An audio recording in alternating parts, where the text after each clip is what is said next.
You say this is better than a bike. Why is that? Because bikes have some problems engineering-wise. They have too short a wheelbase and too high a center of gravity. This machine is much longer and has much lower center of gravity. Plus, of course, you don't get wet. Well, that's some other engineering aspect. You've got to convince car drivers that it isn't going to fall over, and you've got to convince motorbike riders that it isn't going to fall over. So, go ahead.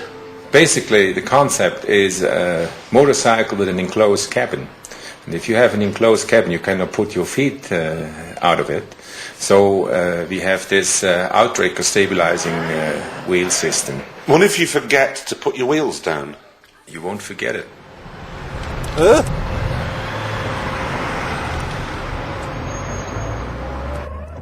Right, the stabilizers are up, so we're now in bike mode. Well, I was expecting it to be terrifying. It's kind of like sitting in a car. You forget that there's only two wheels propping you up. Oh no, someone's nicked the wings. Ooh. I can't think of anything to say.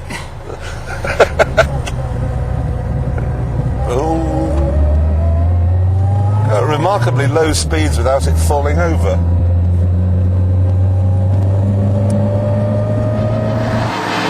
The latest project is to build a turbo version which will do 197 miles an hour. But this was fast enough for me, even though I had an expert pilot, Mr. Wagner's wife, Mrs. Wagner. You don't feel the speed, really. You feel it much more in a car or on a motorcycle. You can drive over 200 kilometers per hour and you feel very comfortable. That's 120 kph. 140, that's very nearly 100 miles an hour. 6 inches from the ground. Wow.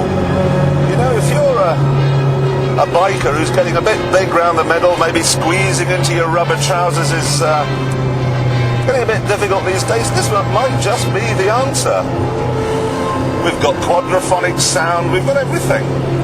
The only trouble is, of course, at £50,000 it's quite an extravagant toy.